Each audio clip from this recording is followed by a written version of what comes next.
Sako, Ironmanas prasideda nuo bėgimo. Mano Ironmanas prasideda nuo tylos. Šiandien mano kūnas turi daugiau svorio, nei mano sąnariai gali atlaikyti ant asfalto. Tai nėra pralaimėjimas. Tai techninis faktas. Mano važiuoklė šiuo metu nėra skirta smūgiams.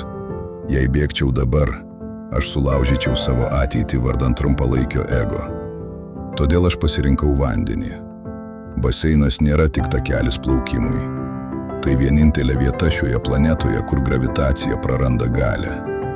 Čia mano svoris tampa mano jėga, o ne mano priešų. Vandenyje aš esu lengvas. Čia mano sąnariai saugus, ko mano širdis mokosi vėl dirbti aukštomis apsukomis.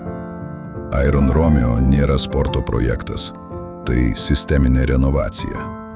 Daugelis mato tik vandenį. Aš matau molekulinį persigrupavimą. Aš ruošiu pamatus pastatui, kuris stovės dešimtmečius. Nėra prasmės statyti stogo, jei pamatai trupa. Mano pamatai dabar liejami čia, tarp baltų plytelių ir chloro kvapo.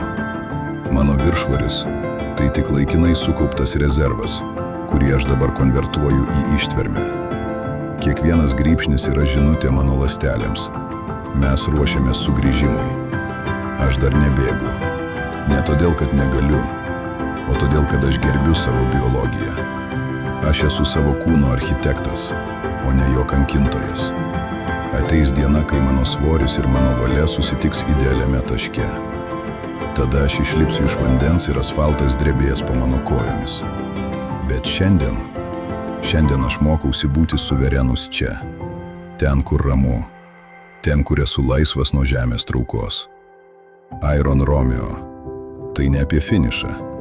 Tai apie tai, kaip tu elgiesi, kai esi pačioje pradžioje. Vanduo priima visus, bet tik ištvermingiausi jame randa save.